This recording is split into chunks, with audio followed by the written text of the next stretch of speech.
The topic is new readings, and the resource person is Professor Basavaraj Donur.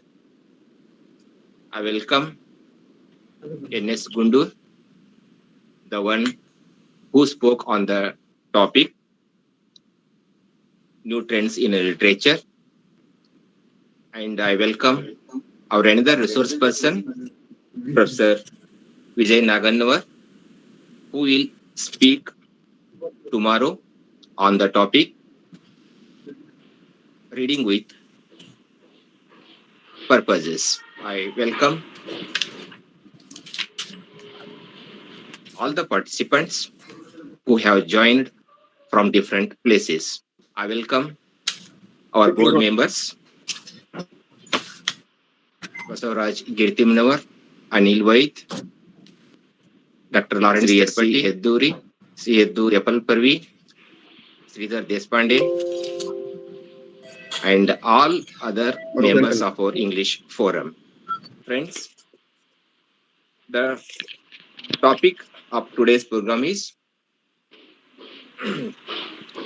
new readings. And let me brief about the resource person, Professor Basavaraj Donur. Professor Basavaraj Donur finished his post-graduation in 1993 from Karnataka University, Dharwad. He had been serving in Karnataka College, Dharwad, before he joined Central University of Karnataka, Kalburgi. He went on deputation to Tribal University, Amarkantaka, in Madhya Pradesh state. Presently, he is working as Dean, School of Humanities and Languages, as Director of Academics, and as Registrar at Central University of Karnataka, Kalburgi. Dr. Basavaraj Donur is a poet, short story writer, novelist, and translator. He writes both in English and Kannada. His articles and columns appear regularly in the newspapers. He has formed one forum called Dharwad Katte, through which he conducts webinar every Saturday on literary topics. He has 2 PhDs to his credit, and he has received several awards. So we are very fortunate to have such an eminent person as the resource person for our today's program. I heartily welcome Professor Basavaraj Donur to this program. Before he starts his speech, I request the president of our English forum, Basavaraj Girtimnavar, to address the today's webinar. ಅಲ್ಲ ಇವತ್ತು ಅವರಿಗೆ ಕೊಟ್ಬಿಡ್ಬೇಕಾಗಿತ್ತು straight way ನಿನ್ನೆ ಮಾಡಿದ್ವಲ್ಲ ನಮಕ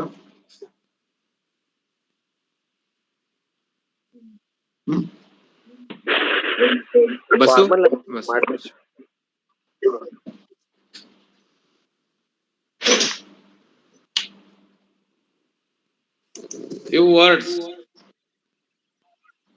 words to be shared. So, oh, namaste sir, welcome Sidhu sir. Good evening everybody. Honorable Basavaraj Donur sir, Vijay Nagannavar sir, N.S. Gundur sir, Nagaraj sir, and all other Srinivas Murthy sir, and all other lecturers who have joined here. I wholeheartedly welcome you on behalf of our English Forum Gadag. When we selected the topic, like what to discuss, the idea came to our mind was new trends in literature, and Basavaraj Donur sir suggested new readings also. And that was a kind of shocking thing to me, because new reading, as I thought, was reading new books. And even I googled, what is this new reading? And even there also we have under the head of new reading. But in a short discussion, I came to know that new reading doesn't just mean the new books, but reading with new insights. We have been teaching Shakespeare from ages. Every year we find new meaning in one or the other sentences. That is the power. We cannot interpret Hamlet right now what Hamlet was when we were in PC. So they call it psychoanalytical more method and all other things. These resource persons will definitely throw light on such issues. So we are very eager to know what this new reading of literature is. So I hope Basavaraj Donur sir and Vijay Naganor, because they both told us that the area is vast and at least they require 2 sessions to complete. And that is the reason why the same new reading is divided into 2 sessions today and tomorrow. And Basavaraj Donur sir and Vijay Naganor will complete the topic on new readings in literature. So, without taking much time, because I am very much interested in knowing what this new reading is, and as he has already put it, that it requires more time, I just hand over the session to Dr. Basavaraj Donur sir, who is a very kind-hearted, versatile writer. He was my junior when we were in KUD, and I am very happy that he has grown to this stature. And his contribution to Kannada literature is also commendable. And I am very happy. Now I hand over the session to Mr. Basavaraj Donur sir. I hope we will make use of the session. And after his session, there will be some time given on the discussion also. If you have anything to discuss or share with the resource person, you are welcome. Now, kindly please mute your audios and, if possible, video also. And now it is time to Dr. Basavaraj Donur, sir. So, sir, please.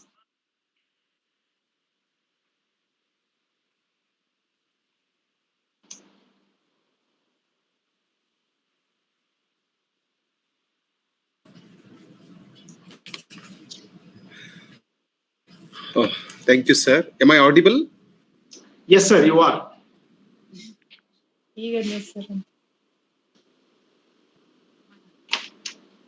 Yes, Basu, you are Am audible. I audible, Ramakant? Definitely. Yeah, audible, Thank audible. you. I have some network issue here. Yeah, thank you. I don't know when and I said I have some network issue here. I hope that it will not trouble me anymore. It has already troubled me enough, and it won't trouble me anymore. Anyway, good evening to you.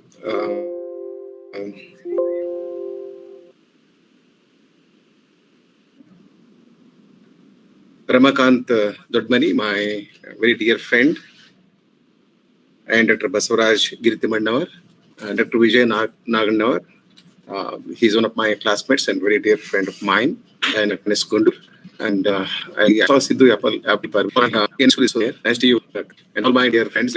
I thank Ramakant for organizing this wonderful 3-day state level webinar on literature.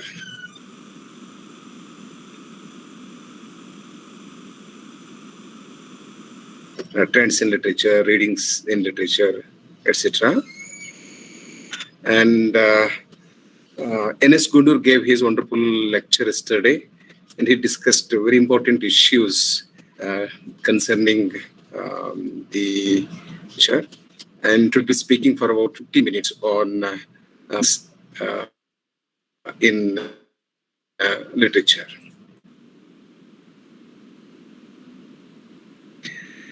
And Dr. Basavaraj, in his preliminary remarks, did touch upon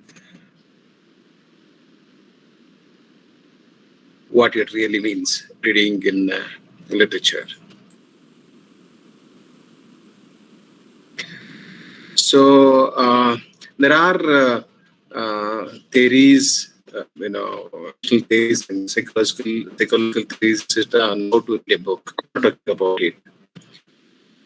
I will be talking about reading, a text for that matter, from certain perspective. How can a text be read from a feminist perspective, a political perspective, arts perspective, modernist perspective, or modernist perspective, from the perspective of modernization.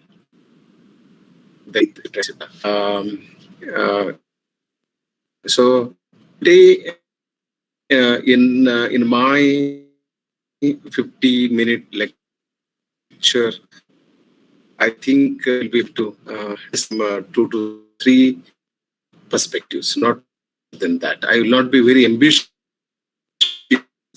in the discussion of perspectives, different views, if it's concerned.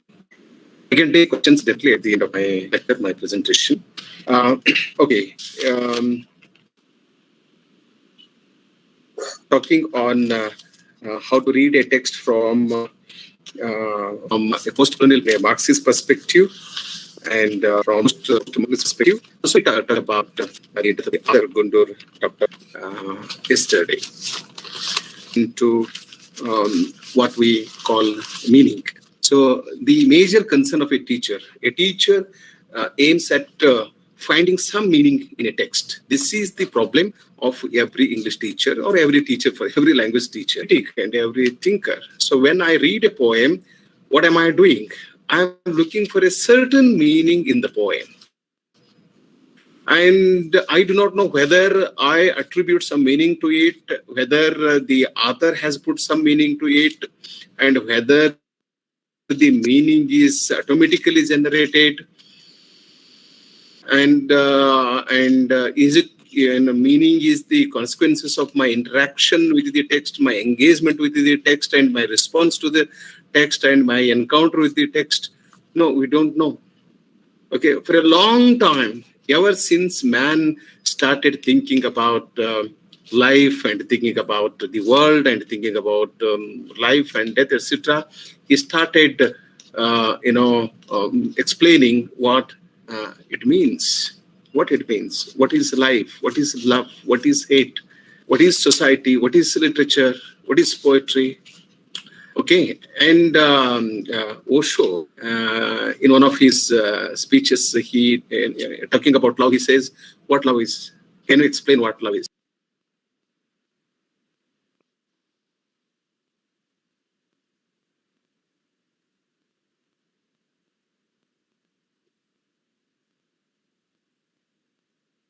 Somebody should tell me whether I'm still audible. So there is a disturbance, sir. Basavaraj, go ahead, please. No, it's connectivity problem. I will switch over to my mobile. Kindly excuse me for 2 minutes. Otherwise, better. it will disturb me. Yes, sir. Now it's better. You're ready, my Okay. Please excuse me for the disturbance. It's beyond my control. Yeah, I was talking about. I was talking about meaning. So now we don't know how meaning is generated. And all of us are making efforts to find out what what the meaning is. And we'll continue to struggle with this, and we will continue to put in our energies to find out the meaning of a text. Now, Rola Bharts, Donur referred to him yesterday, the death of the author. For next 5 minutes, I'll be talking about only the meaning of a text. So when as a teacher, when I read a text, I shouldn't be only interested in explaining the meaning of the text. First of all, I do not know what the meaning is. There is a book called The Meaning of the Meaning. And the critic has written a 300-page book on meaning. At the end of the book, he states that he doesn't know the meaning. and as I said in the beginning, we are struggling with this in English play. Yayati Puro asks this question at the end of the play. Idellada arthavenu devare, idara arthavenu. He's also looking for the meaning of this. What kind of life is this? Shakespeare has asked this question, and all major writers in the world have asked this question. What is the meaning of this? So, there is no ready-made meaning in the text. There is no ready-made meaning in the text. That's why everybody cannot understand it. Right? The writer, don't think the writer has put the meaning in an image or in a metaphor or in a simile, in an allegory or a story, plot, character. It's not like that. So that's why we must be very careful when we read the text and when we explain the text to our student.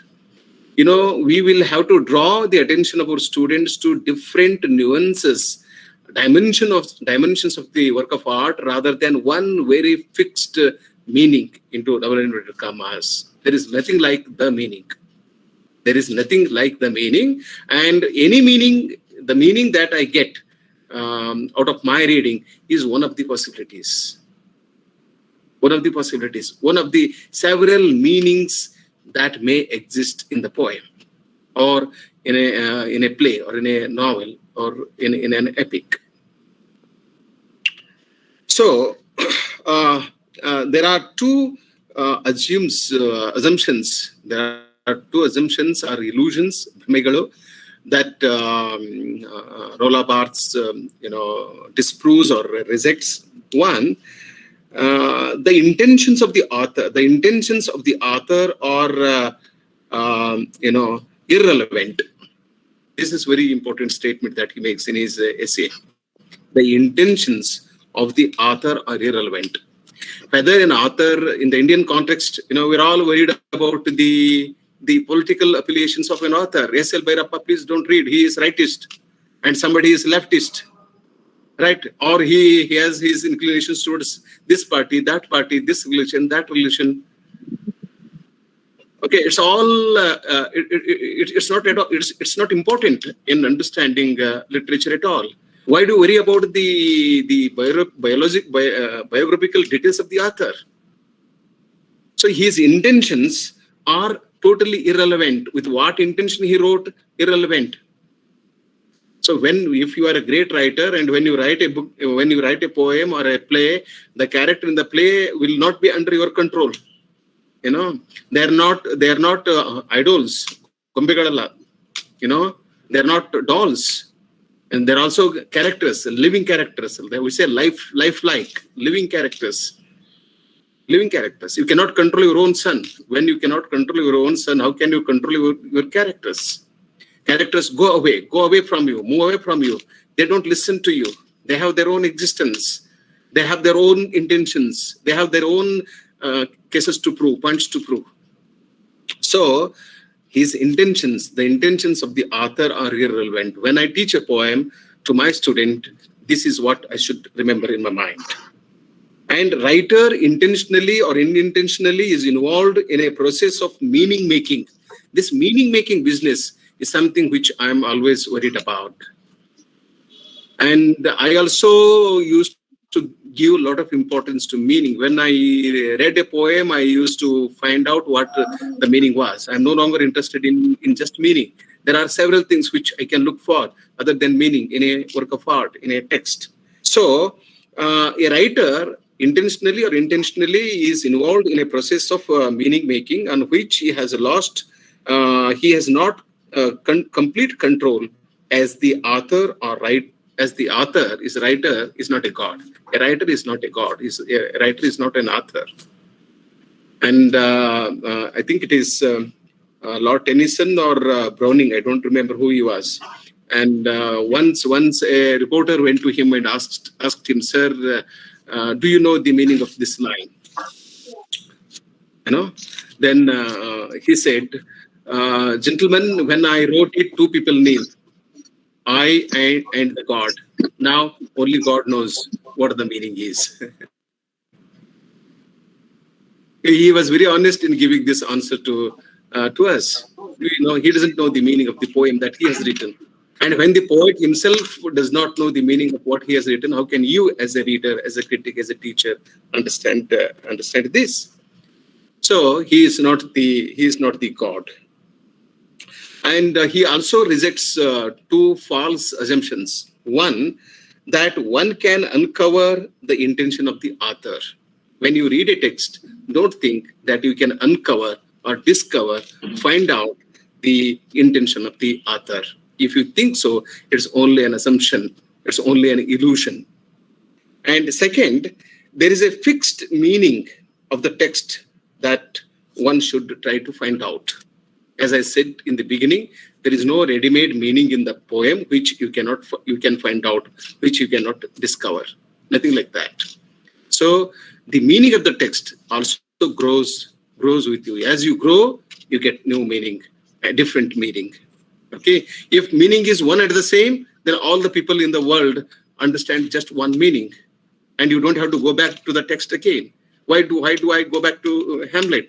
Why do I read a single poem for more than 20 times? Because every time I read the poem, I get a new meaning. Now, this is one part of my presentation. If not, what happens? I tell you, I give you two dangers. I give you an example from Kannada literature. So then what you do, you link the happenings in the text. You link the story of a text to the author. For example, Chomanadudi, Choma's drum. And we all know that it is one of the most powerful, brilliant short novels written by Shivaram Karanth. And what happens? I don't tell you the story. You all know the story. You must have read this short but beautiful novel. And at the end of the novel, the protagonist of the novel or the owner in the novel doesn't give land to Choma. Choma wants land. He wants to cultivate his own land. And he wants to be buried when he is dead in his own land. And he says, you please give me land, nothing else. You have given me everything, but you give me my own land. And he doesn't give the land. And look, we have a set of critics in Kannada who say, no, it's not that the character in the novel is not wanting to give land to Choma. It is because the author, Shivaram Karanth himself, does not want to give land to Choma because Choma is Dalit and he is a Brahmin. This is very dangerous reading of literature. Okay, if this is your outlook, if this is your perspective, I'm sure you don't understand literature at all. You cannot comprehend the beauty of it. And novel becomes important. Listen, this novel becomes important because the owner does not give land to Choma. The novel must have lost its appeal, its significance, its beauty had he given the land. This is something which the critics have to understand, the teachers have to understand. Again, the Mahabharata. No, don't read the Mahabharata. It has this, but that is not the way you can read. I don't have time to talk about the Ramayana and the Mahabharata. This is one part of my presentation. Now I will go to the next part of my presentation. That is how to read a text from the post-colonial perspective. I will try to give you an example of The Tempest by William Shakespeare, and if time permits, I will also refer to Chandrasekhar Kambar's play Tukra's Dream, which I like most. So, from a post-colonial perspective, in just 2 minutes, I will explain what I mean by this. This is not my definition. From a post-colonial perspective, Western values and traditions of thought and literature, including various versions of post-modernism, are guilty of a repressive ethnocentrism. So a post-colonial thinker is against racism and against Eurocentric all perceptions, and also against what we call the white culture, the white consciousness, the white culture, etc., etc. So, models of Western thought. Models. What are the models? For example, Aristotle is also a model. Aristotle, Descartes, Kant, Marx, Nietzsche, Freud, etc. So these are Western models. Western models, models of Western thought, and are of literature like Homer, Dante, Pluva, T.S. Eliot, have dominated world culture, marginalizing or excluding non-Western traditions and forms of cultural life and expression. So, I will explain how I understand the term post-colonialism in a Western context, or and also in Indian context. For example, what we call Eurocentric, European literature, the white literature. So they say that they are the people who can produce the best literature. Only Americans, the Britishers, Americans, Australians, the white people, European people, only they alone can produce the best literature. They say it, and we also believe it. And we don't know, why a European writer is more important than a Kannada writer. We don't ask this question. Okay, Hollywood and Bollywood. Why Hollywood is better than Bollywood? Why an American actor should be more important than the Indian writer? Okay, and Edward Said and Homi Bhabha, then Gayatri Spivak, and a lot of people, they opposed this Eurocentric interpretation of literature. And they also said that just because they say there's some disturbance, please check. Ramakant, can you please check this disturbance? Yes, yes. Srilata madam, please mute your audio. Srilata madam. Srilata madam.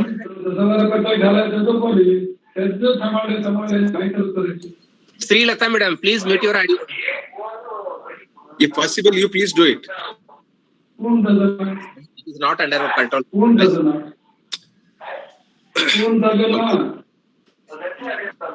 Srilata madam, please mute your audio. Yes. Basavaraj, please continue. Okay.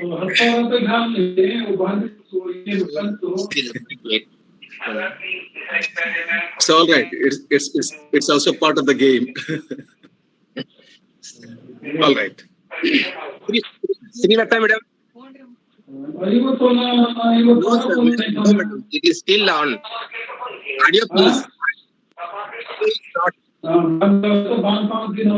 Audio is still on, madam.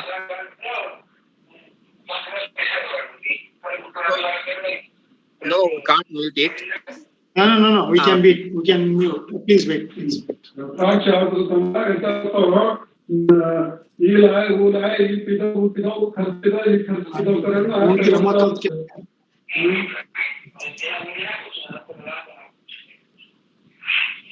Okay.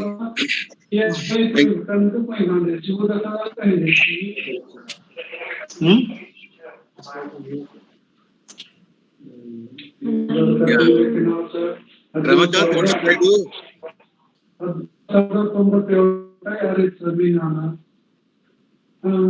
Can you call him or her? Srilata madam.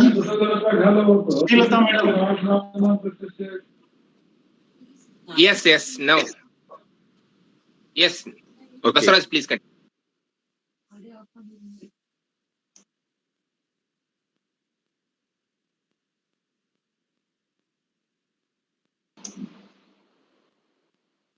Hello.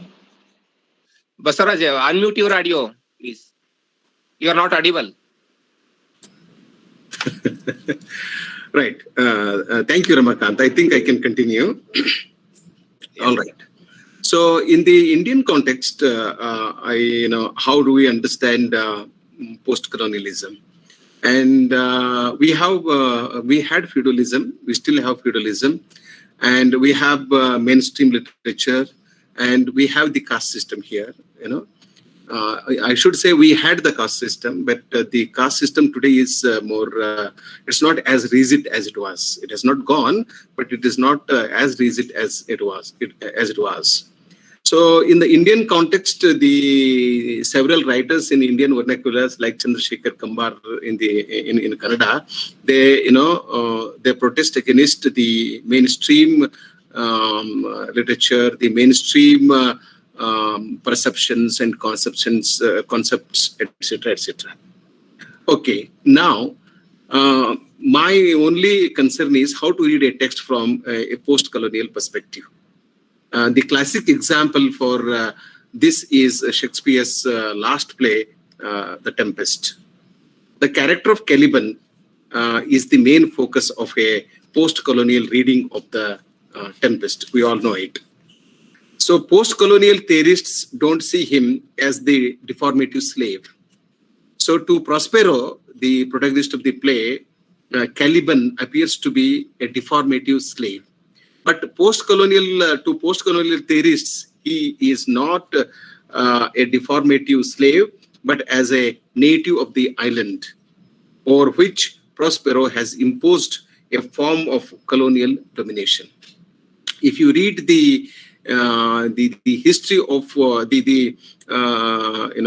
pre-independence Indian history, or if you read the pre-independence Asian history, African history, you will understand what it means. When the British came to India, they told us that you don't have civilization and you are not sophisticated and your literature is not good, your religion is not good, and we have come here to teach you.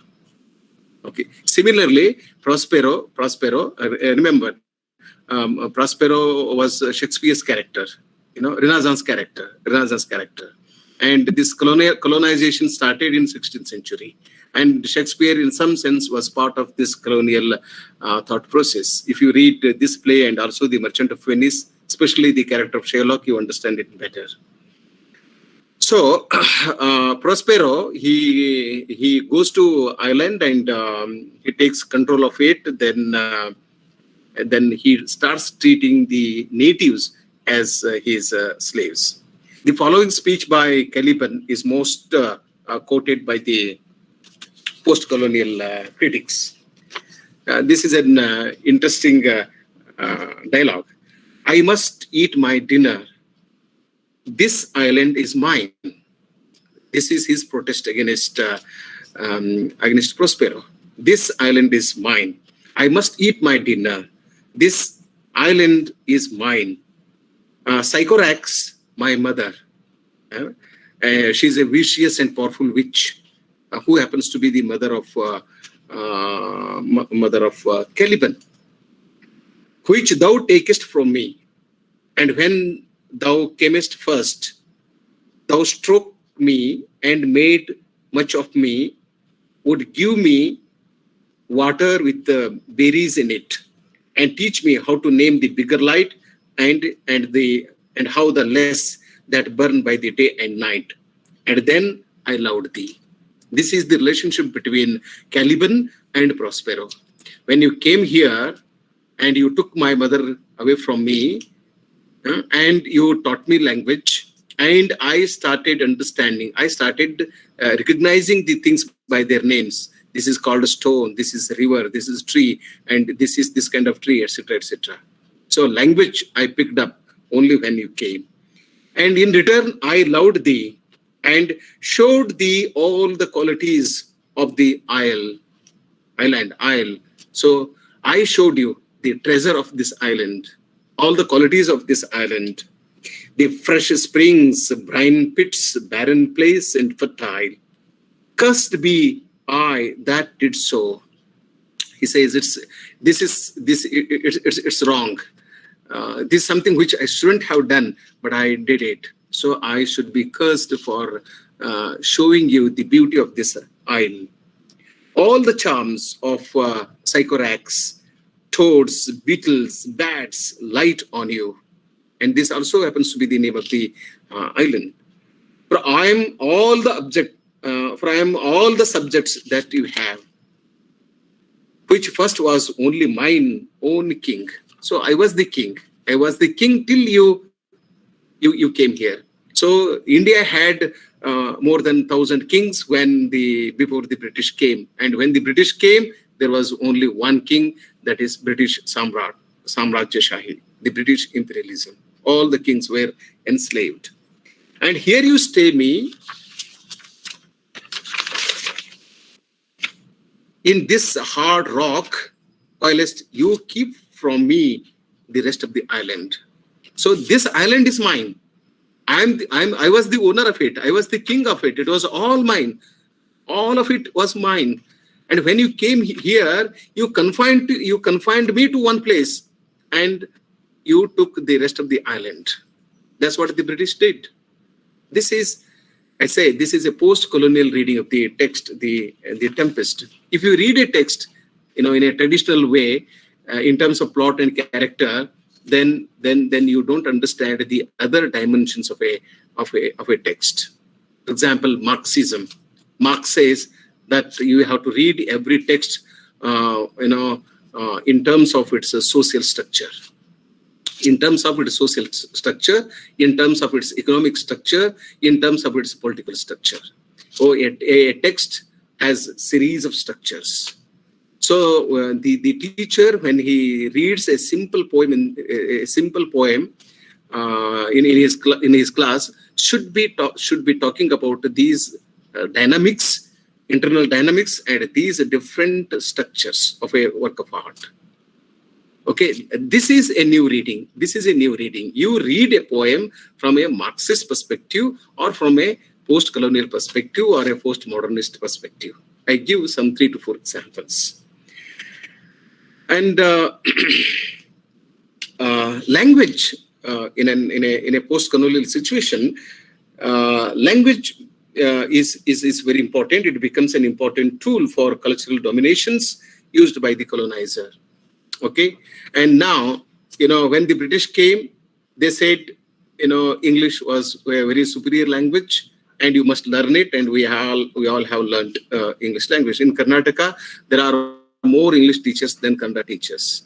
This speaks volumes about our slavery to English and to English domination. The British have left us, not the English. So, and Caliban, Prospero taught him English. He taught him language.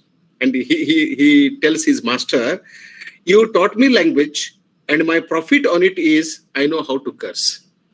You have taught me English, I know how to curse you, how to abuse you. And we are also doing the same. We started in India, we started using English to attack the British, And even we go to England and take them to task for the atrocities they committed on Indians when they were here in their own language. So this is also an instrument. So a teacher, when he explains a simple poem, should talk about the role of language, the role that language plays, in what we call the cultural dominations. It is used as a tool by the colonizers. And at some point in time, people used Sanskrit. Then English came, and we're also colonizers. All English teachers, in some sense, are colonizers, right? So this is my second part of my presentation. I give you one example, if possible, from Chandrasekhar Kambar's play, Tukra's Kanasu. And I don't know whether I will be able to connect this to post-colonial perspective at this point in time. And Chandrasekhar Kambar, loves this play very much. He says, Tukra is my classic. Tukra is my Tughlaq. If Tughlaq is Karnad's classic, Tukra is my classic. And Karnad has a national hero. Tughlaq is a national character. And Tukra is a local hero, and he is my character. And in this play, I have already read this play from a post-colonial perspective, Tukra's Dream. It's also available in English. So Tukra, he protests against the feudalism, Gowda, Patel, And when the play begins, Patel wants to write the history of his family. And he goes to him and asks, sir, what are you doing? No, I'm getting the history of my family written. Then he says, you please tell him also to write about my history.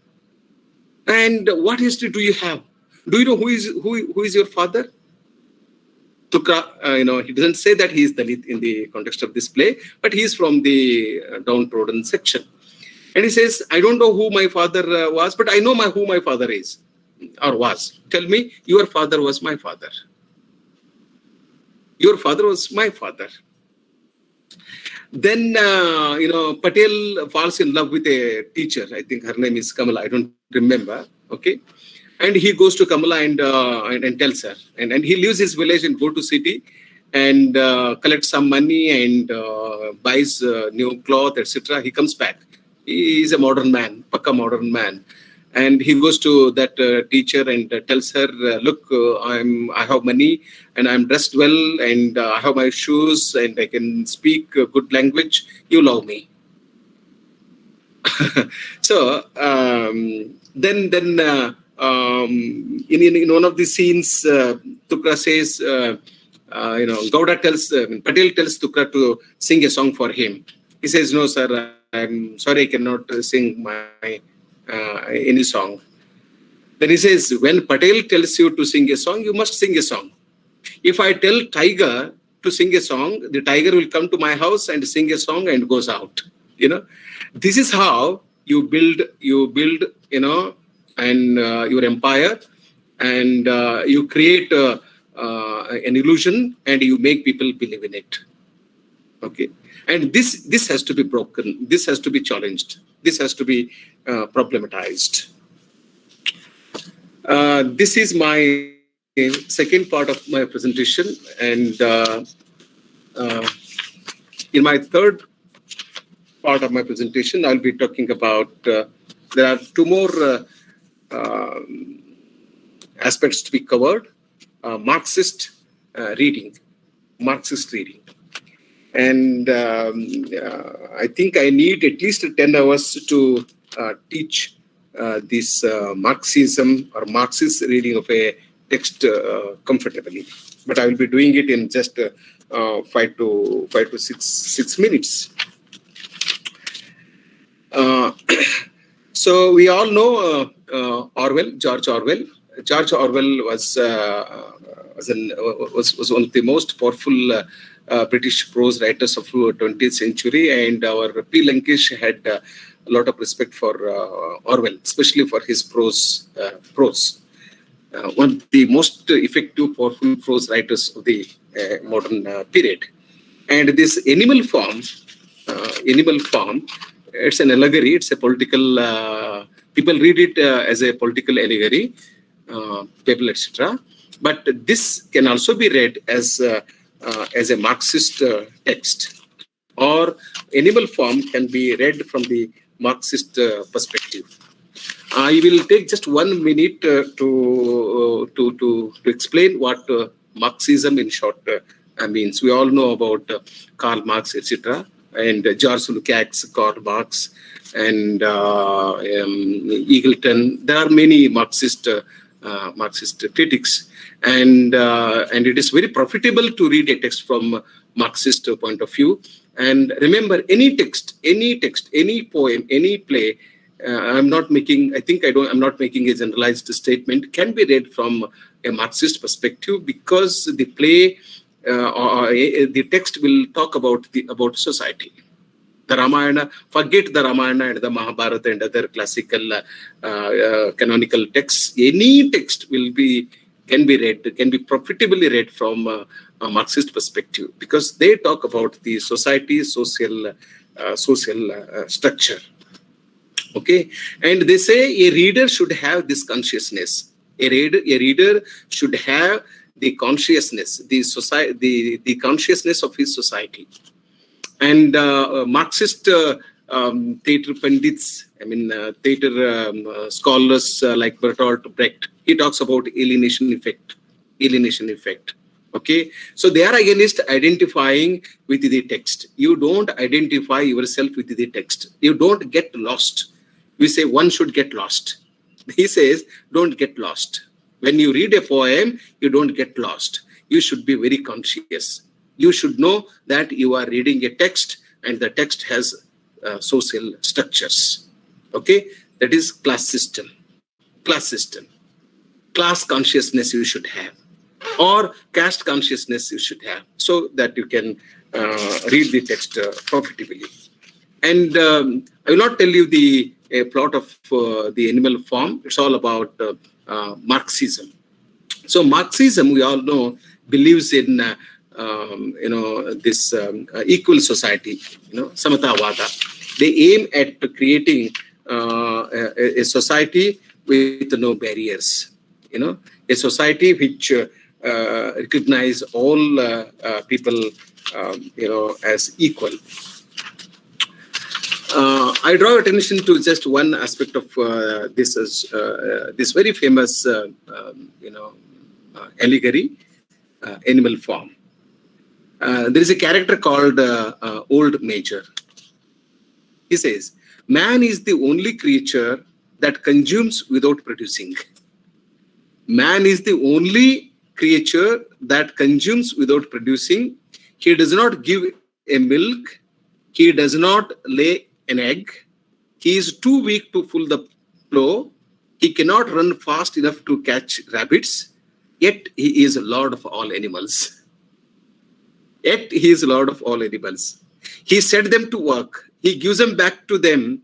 He gives back to them the bare minimum that prevent them from starving, and the rest he keeps for himself. So this is a beautiful analysis of bourgeois culture and proletariat culture. Ruling class ruled the ruled and the rulers. Okay, so what does a feudal lord do? And he extracts work from you. You will work from morning till evening, and then he will give you 1% of what you work.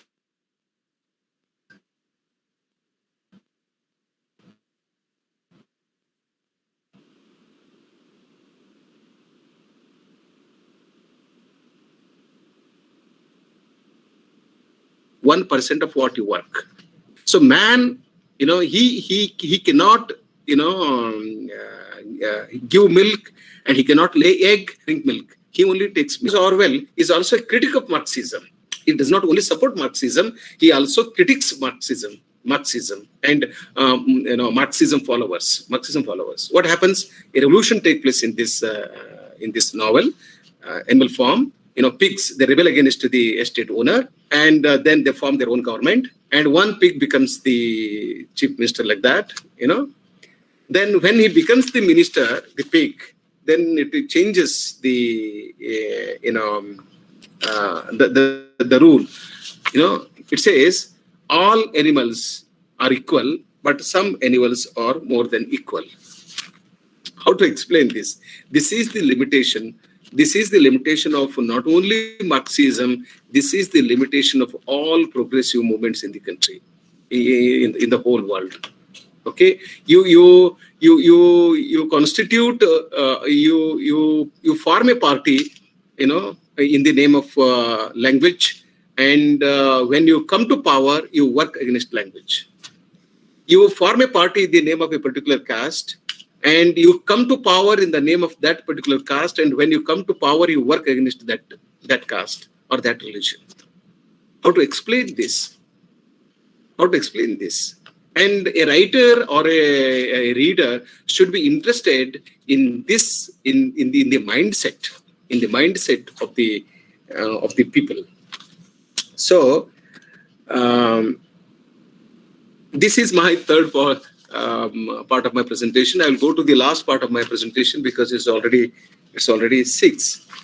I'll be talking about T.S. Eliot for 3 to 4 minutes and call it a day. Then I will take the questions. I also wanted to discuss I wanted to read Kuvempu's Shudra Tapasvi from a postmodernist perspective. I wanted to compare Shudra Tapasvi with the Ramayana or Valmiki Rama and Kuvempu Rama. I don't have time. If I meet you again sometime, I'll be talking about these two Ramas.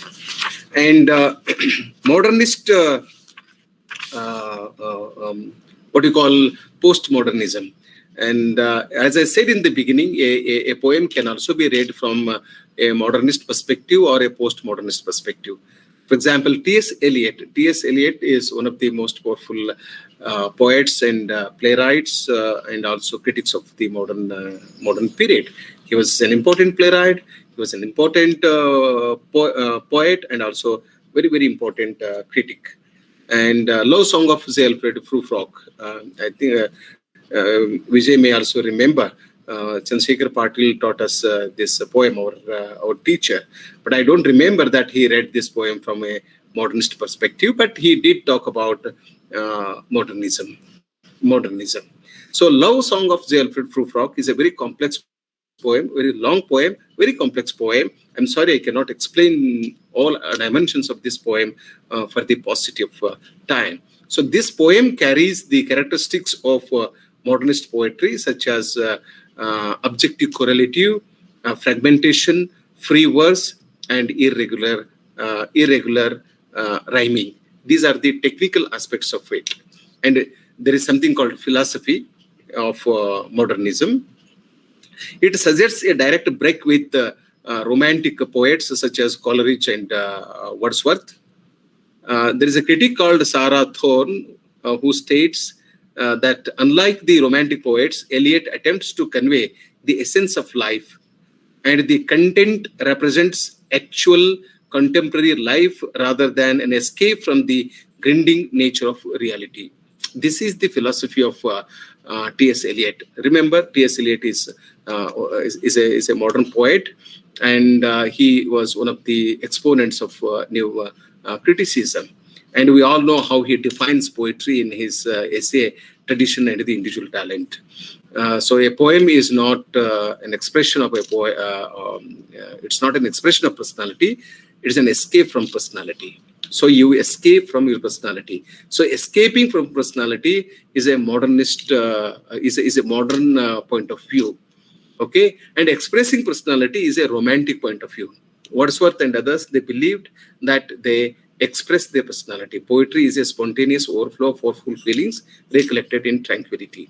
But Eliot does not believe in it. And he says, when you do not have your personality, how can you express it?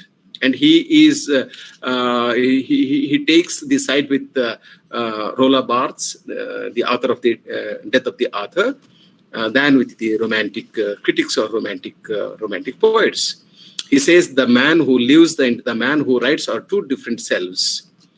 Okay, and it's not an expression of personality; it's an escape from personality.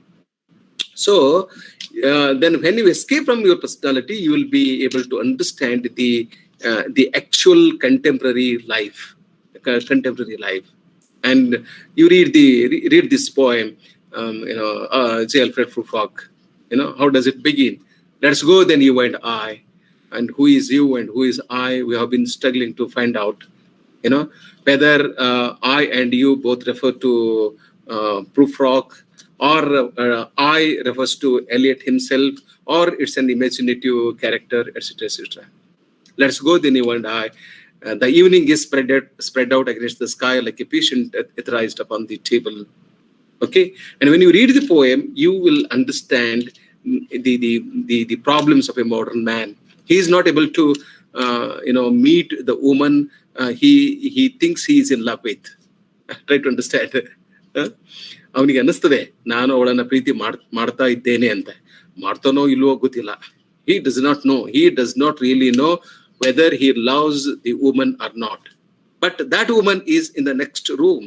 He has to go to her. He has to just go to her. She is not miles away from him. She is very close to him. She is in the adjacent room. He has to go to her and tell her that I am in love, and he cannot. Then he thinks that, yes, I'm becoming old. Then he says, I'm not Prince Hamlet, nor meant to be. I don't have any overwhelming question. Then he asks series of questions. Do I dare? Do I dare? Can I disturb the universe? Sometimes what happens, I think I'm very important. This is the problem. We all think that we are very important. I'm no less than Shakespeare. But as a matter of fact, I'm nowhere. I'm not at all important. I'm a very silly man, small man. But I think I'm very important. So when I think I'm very important, I become Prof or Hamlet. So, see, all the problems, the psychological, social, political, cultural, physical, all the problems of a modern man, you can find in this poem. If you read this poem in a traditional way, then give some meaning to the students. That's what we are doing. But that is not the profitable way of reading a text. So, in my 50 to 55 minutes lecture, I tried my level best to draw your attention to certain perspectives from which a poem can be read, or a novel can be read, or a play can be read. I think I should call it a day. It's already 6, and I can take questions. So thank you so much, Ramakant and Basavaraj and others, for the wonderful opportunity to meet my classmates. I'm very happy to meet my classmates. Kalur is there, and Vijay is there, and Ramakant himself is my classmate, and my seniors and my juniors, my classmates. It's good interaction. Thank you so much, and I can take questions. Hello, sir. I am Ranganath, SC Hadduri, sir. Yeah, Hello, please, sir. hello, sir. Yes, sir. I am SSC Hadduri. Do you hear me, sir? Yes, sir. Hello? Yes, sir. Yes, sir. Yes, sir. I can hear you. Yes, sir. You said that an author loses control over his characters. Then how do the characters develop in a work of art, or art of literature, that is? Okay. I will explain what I mean by this. I said, an author will lose his control over his character. So you can produce a living character only when you lose your control. Then if you try to control your characters, they become your mouthpieces. They become your mouthpieces. Okay, and they begin to speak like they become political activists. So an author should give freedom to the character to grow. That's what I have said. That's what many people have said. Oh, okay, sir. Okay. And you reminded me of Chandrasekhar Patil. Let's go, you and I, when the evening is spread against the sky, beautiful. When I heard these words, I remember that great teacher. Thank you, sir. Thank you very much. Okay. Yes, sir. Okay.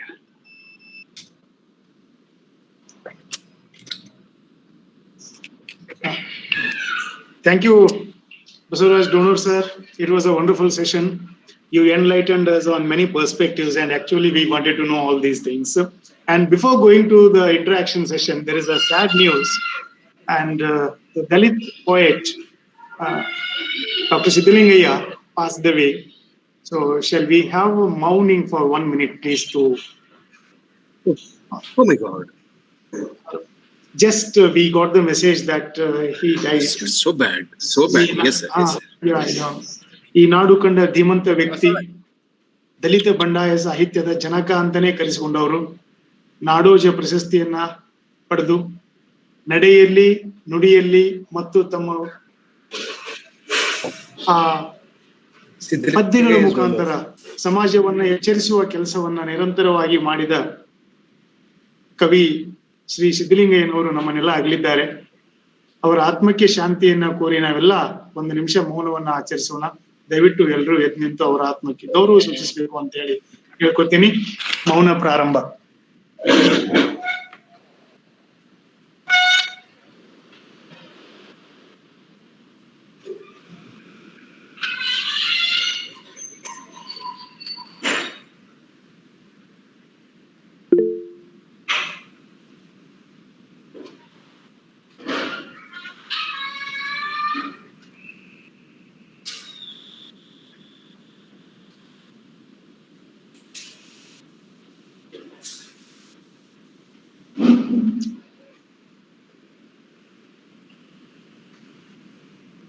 Mauna Mukta. Thank you, sir.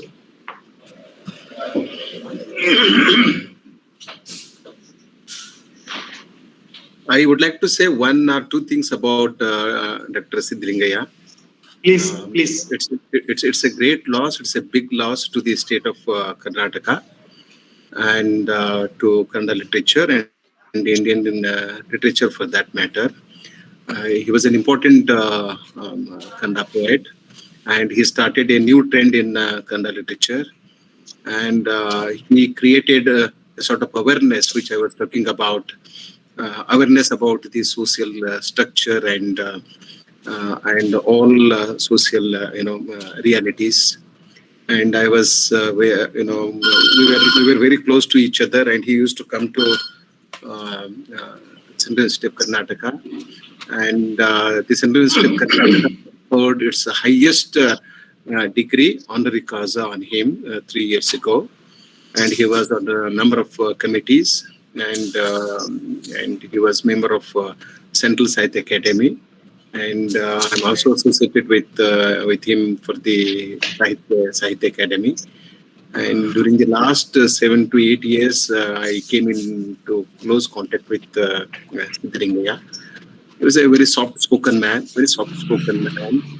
and in his poetry, he was very, very authoritative, but in his personal life, he was very humble, very soft, very, very decent, very dignified.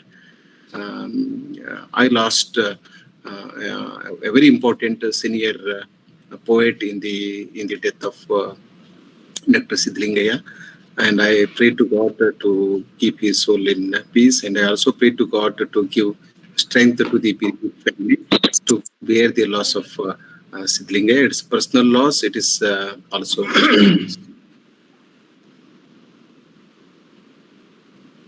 Thank you, Basavaraj. Donur, good evening. Good evening. Yeah. I congratulate you for deliberating on a very important and new topic for almost an hour. I'm sure that we are all benefited by your insights, new insights, and new approach to literature. I thank you so much. Thank you. Yeah. I'm leaving quickly because so that others can ask you their doubts. Yeah, we can continue our discussion. I can take questions.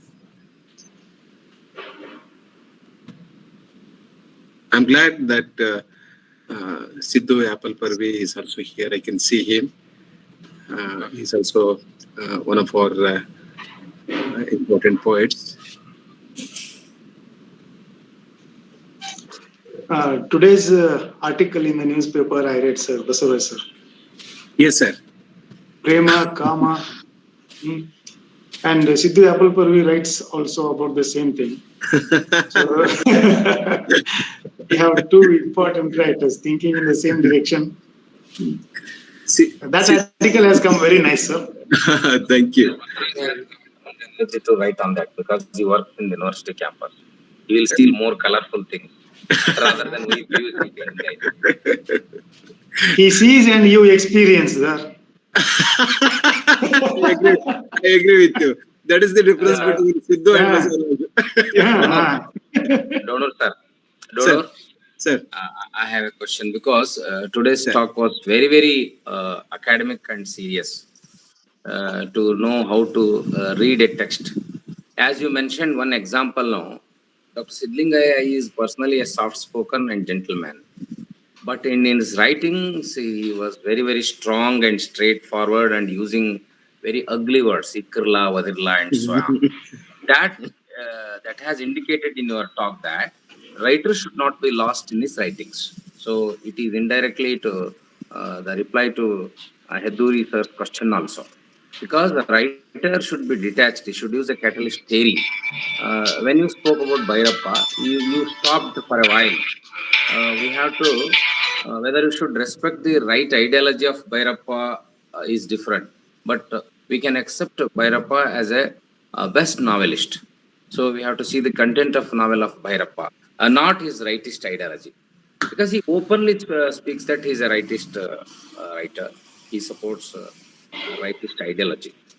So now, all English language teachers, I can say, for this matter, literature people are in confusion whether this ism is very much important, right, left is important or not. But even if it is not important, whenever you read a content, we understand whether you are rightist or not. So that is the reason why Professor Gireddy always supported the middle path in his Harvard Sahitya Sambrama. But Champa satirized it as a important way of writer. You be a man or you be a male or female, not the important or third gender. So that's what it is the time to discuss, because that era has gone now. No Champa, no Gireddy. They are all now Champa, Gireddy, Lankesh. All the contemporary writers are not with us now. Now it is a time to decide by us, young middle-aged writers like us should think what way is better and how it should be communicated to the new readers, I can say, youngsters especially. Youngsters are in the full of confusion. So in that perspective, your talk was very, very serious and excellent. After a long time, I heard very good university lecture, which I do not have a chance. So. Thank you, Sidhu sir. You made beautiful observations on literature, and I have only a couple of things to add to what you have said. I don't say ism is not important, but it is not all. It is not all. And I will not accept any ideology as the final or the best. And I'm yet to understand why the left is the best and right is the worst. Okay. So when I make this statement, I know how people understand. How people understand. They, if you make a statement, they will identify you as the rightist or the leftist, and this is very, very dangerous. Very, very dangerous. And we will not understand truth at all. So for me, truth is important. Truth is important. And this truth is neither leftist nor rightist. Truth is truth. And Gandhi was not interested in ideologies. Gandhi was interested in truth. And so also Ambedkar. We are wrongly projecting Ambedkar and Gandhi. Okay, and they had sympathies for other philosophies. Both Ambedkar and Gandhi had sympathies for other philosophies, for other ideologies. They could sit and discuss. They couldn't sit and discuss. And what happens today, if you take the name of Modi, people say that you are with BJP. And we are living in a situation where you cannot say a word about this.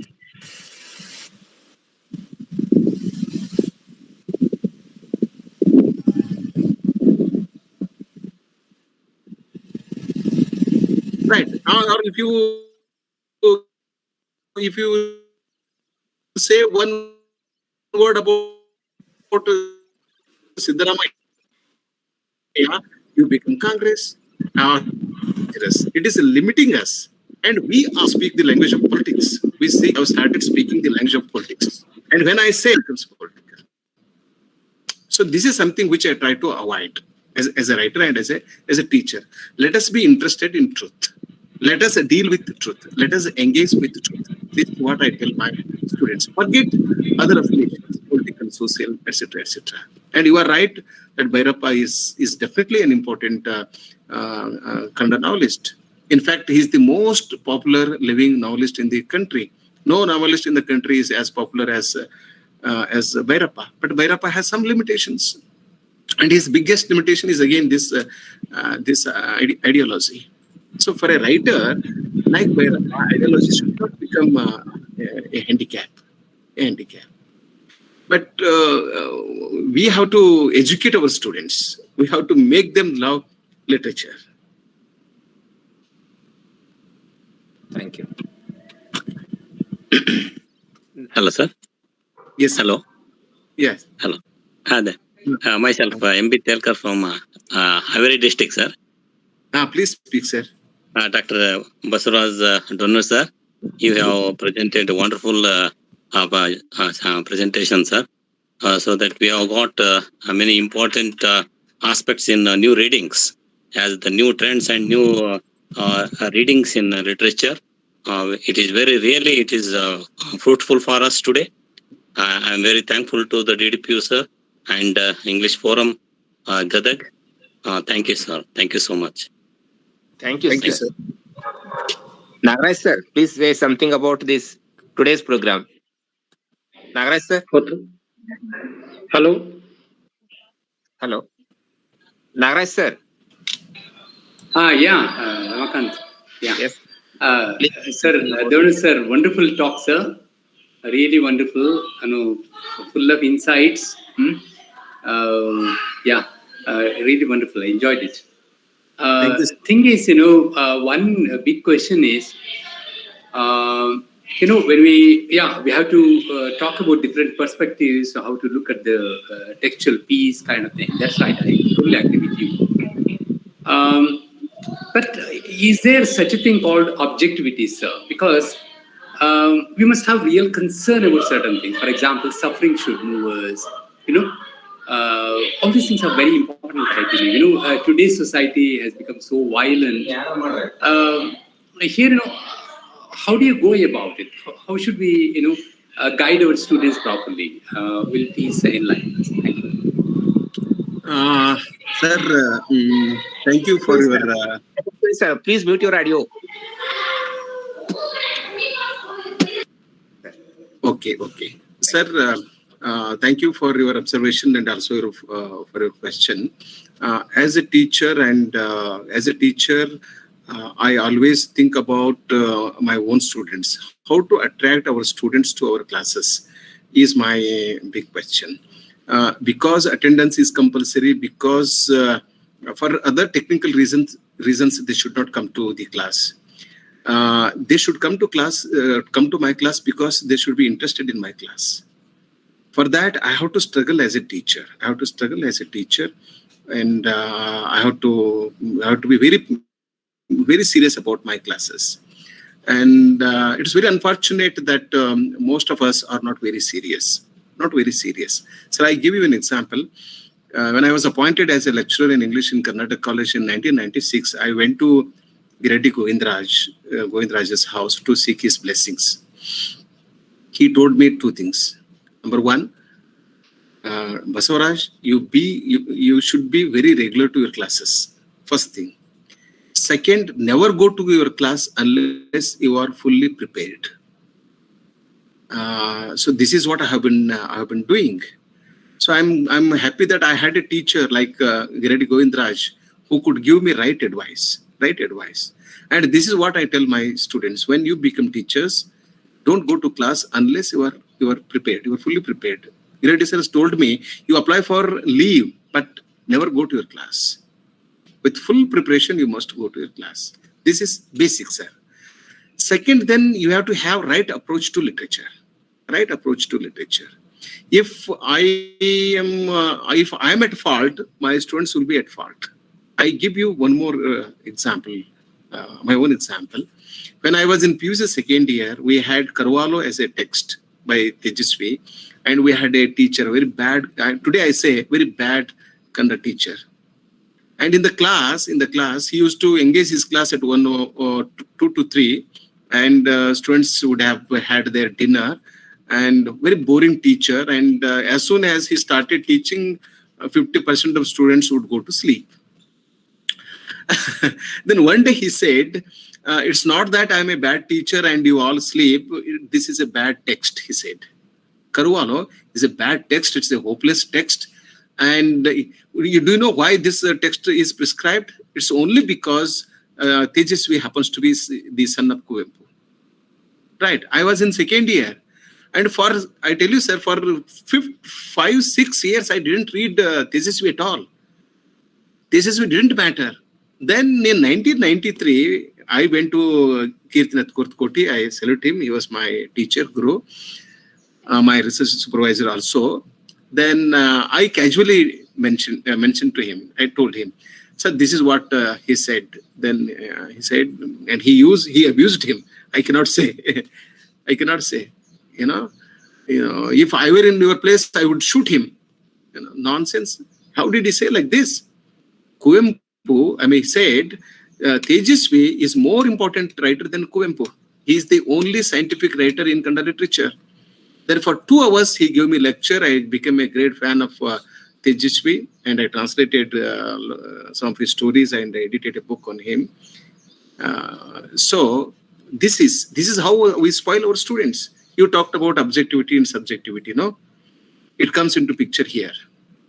So a teacher should be very responsible because he is a role model. In my class, I am the king, I am the emperor, I am Samrat. And they listen, they still have faith in teachers, sir. Students still have faith in teachers. They are not as corrupt as we are. They are not as political as we are. And we have become more political, and our honesty is always called in question. So as teacher, we have to be very, very, very careful when we talk to our students.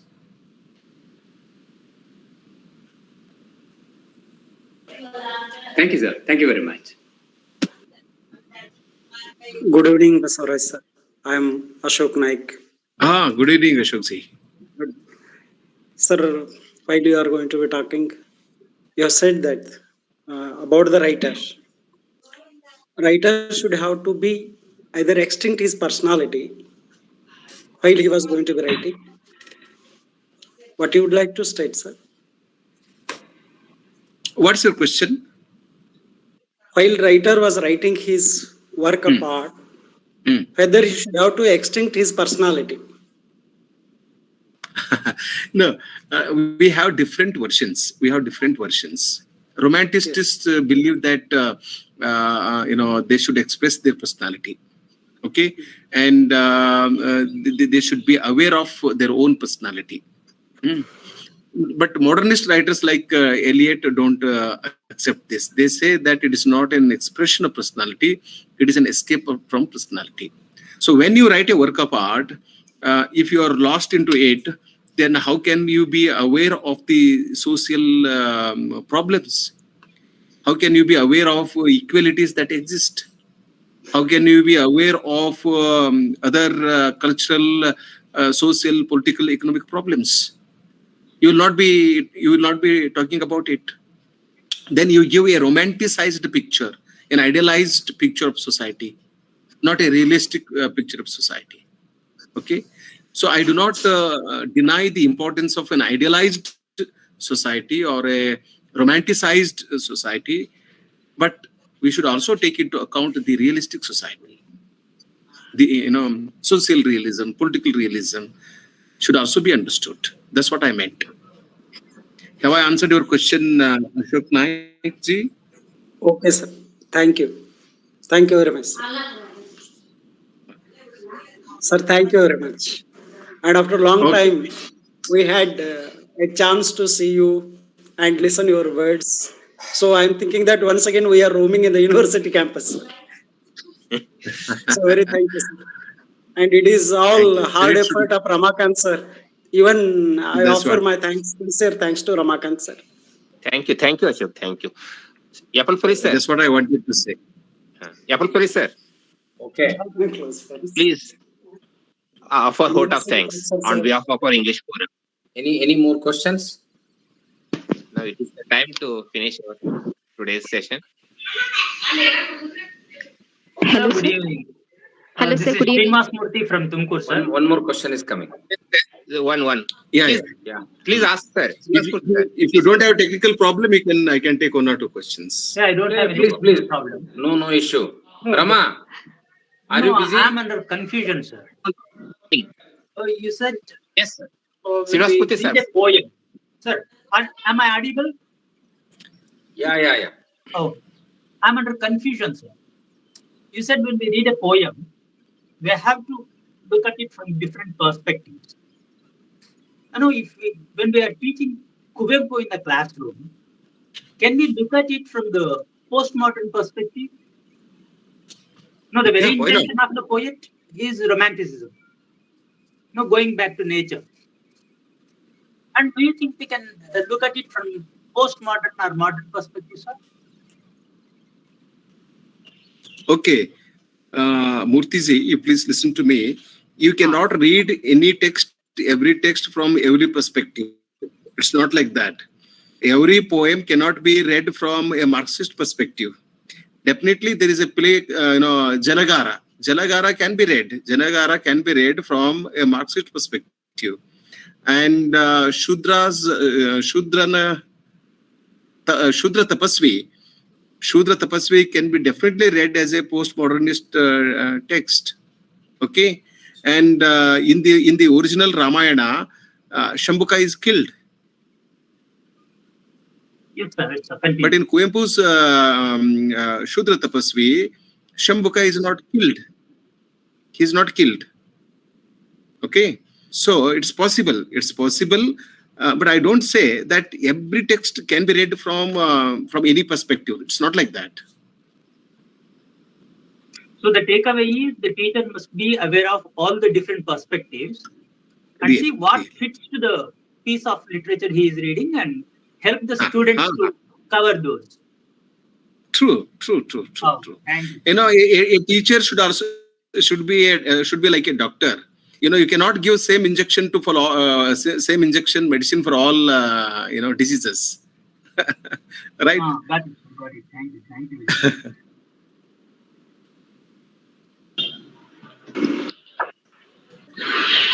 Hello, sir.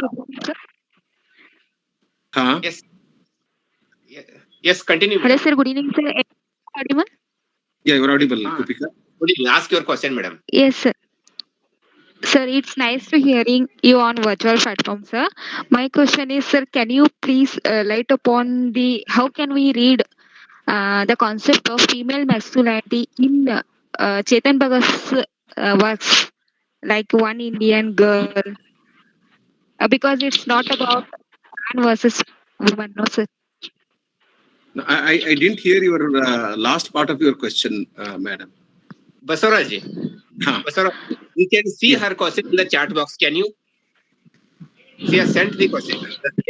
Same. Oh, let her repeat. 1 minute.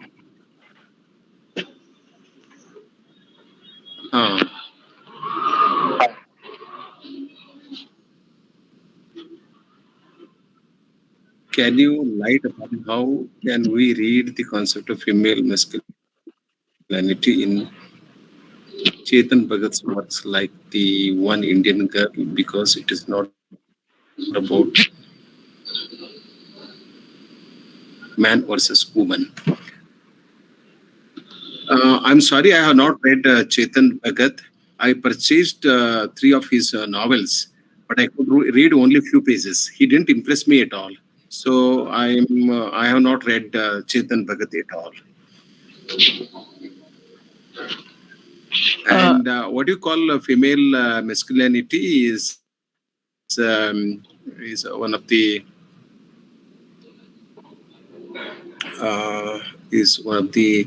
what should I can say it? It's a concept. It's a critical concept. So the work can be read from the feminist. It can be applied to feminist perspective. Sir, can I answer, sir? I'm Dr. Asharam. Sir, you can. This to Chetan Bhagat, because I read him. Asha madam, you can answer. If you find anything in that. Sir. Hello, sir. Yes, madam. Yes, madam. Hello, sir. We can listen, madam. Listen to you. You are audible. Sir, good evening to one and all. Yes, sir. Yes, sir. Good evening to one and all, sir. The question asks, she asks female masculinity. Here in this context, this is my answer. I'm remembering the theory of Carl Jung's anima. Just a minute, sir. Chilu's call is coming. Hello, sir. Am I audible, sir? Yes, madam. Sir, there's some problem. Yes, sir. Yes, please. Now, Carl Jung's concepts of anima and animus So anima is the male component, more of male component in female, and animus is a female component in the man. So that's why female many a times acts like a man and vice versa. And here one example I can quote is Lady Macbeth. Though a woman, the masculine part of her urges Macbeth to murder Duncan when he comes home. So, in the same concept, going a little ahead of that, I remember whether it is, I don't know, you have to please guide me. This is what I always think the Hindu concept of Ardhanarishwara, the male component and female component in one body. So, this can be talked of, or Carl Jung talked of in the concepts of anima and animus. So, in this way, man sometimes he will be kind hearted and all, and the woman she will be strong. So the conditions or the circumstances they make them so. Even Taming of the Shrew, Catherine, she's not a girlish type. So there are many examples in the in literature, I should say. So this is what I feel always, that female masculinity and femininity in a man component. Thank you, sir. Thank you for allowing me to express my views, sir. Thank you, Asha madam. Thank you. Yes, sir. Yes, sir. Can you relate this to Chetan, Bhagat? No, sir. She wants you or me to relate this to no, Chetan, Bhagat. I too have not read Chetan How is Bhagat, it but some presented? there, being a woman. So you have partly answered. Yeah. She's she may be crossing her limits as a woman. That may be there, and that's why, as the person who is asking question, maybe her doubts. So this is what I can say. Woman is not just that female femininity. It is not just femininity. Female is female, feminine, and feminist in her. It is a combination of all in her, and that whichever is more, as Carl Jung tells, if anima is more in her, she is little bit like a man. Man in a sense, in behavior. She's not mild and all. Hello, sir. Hello, sir. So hope, audible. Okay. Yes, sir. Hope I could satisfy a little bit. Thank you, sir. Thank you for allowing me to express my views, sir.